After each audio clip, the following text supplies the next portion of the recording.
So this is my presentation on General Motors.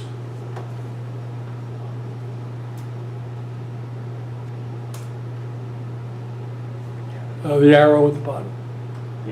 So the history of General Motors, it started out with the 20th century. The whole car industry was kind of a mess. There were about 45 different companies, and they only sold like a small amount of cars. And they even ripped people off because people would make down payments on their cars, and then they would run out of business, and so they wouldn't really get anything. And so this guy named William Durant in 1908 in Flint, Michigan, he got a group of 30 car companies together. Oakland, Cadillac, and Oldsmobile made one big car company. And this was big because they made a bunch of different cars. And this was kind of like different than Ford because Ford only made one car. And the people liked this because it gave them more confidence, and also it drove the weaker car companies out of business.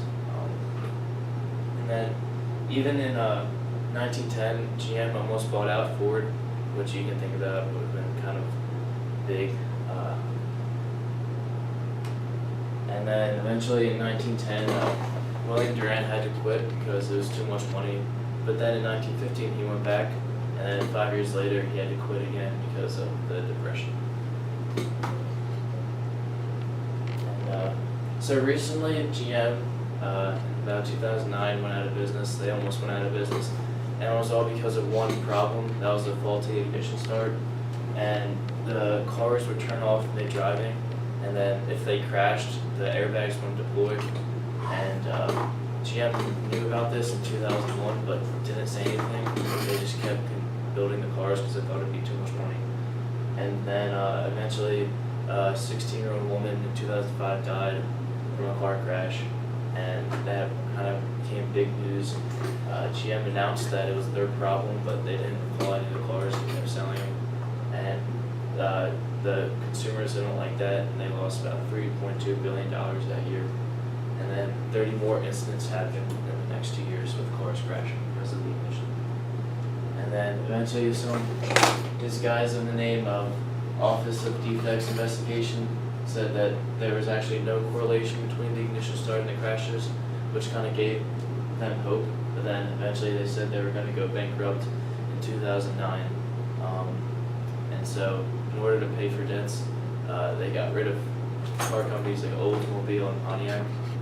And so then the government stepped in. The government bought GM, gave them full ownership, got a new CEO, and eventually took the problem and recalled 30 million of their cars in 2014, which is a lot of cars.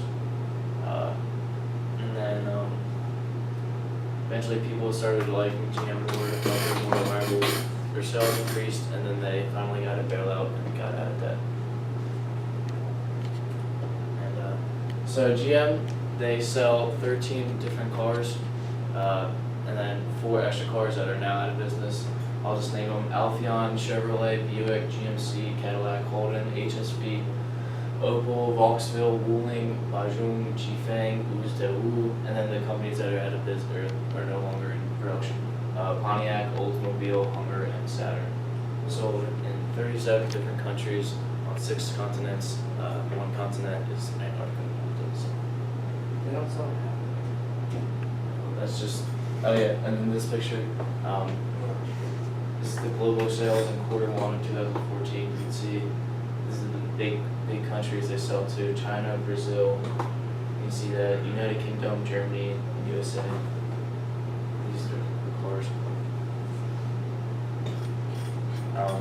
This is the different sales for the different cars. This line up here is Chevrolet. Chevrolet is your biggest seller, and then the rest are the 4 big companies: Buick, Cadillac, GMC, Chevrolet, and Pontiac, which is no longer there. But you kind of see all of them kind of are in the same clump, and then Chevrolet just tops them all. And that was from 2004 to 2009. So about the cars, where do they sell most of the cars? China. China's their biggest seller.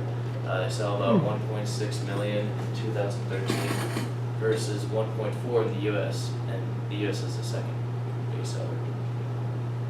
And most popular sold car, Chevrolet Silverado. So this is their market share from 1976 to 2010. You can see it's been on a decline from 45% in 1976, and then all the way down to around 20% in 2010. This is GM compared to all the other different car companies. GM is neck and neck with Ford. They're huge competitors. You can see it's down to the decimal how much they sell. All the other car companies aren't really near the two, GM and Ford, but they're still selling. And GM, you can see, is the second biggest seller. This was their revenue from 2010 to 2015. Last year, they made $152 billion. These numbers are in billions, and this is all the revenue they made.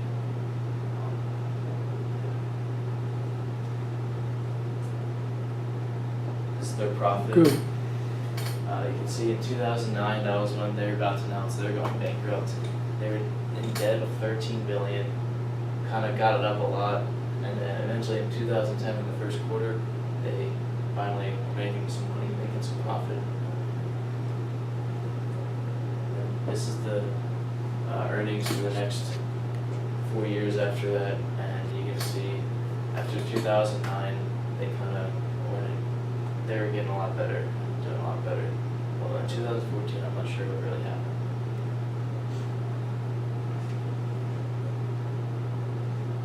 Some achievements in their history. There were a lot of firsts. They did a lot of firsts. The first turn signals on a car, the first automatic transmission, the first heart pump,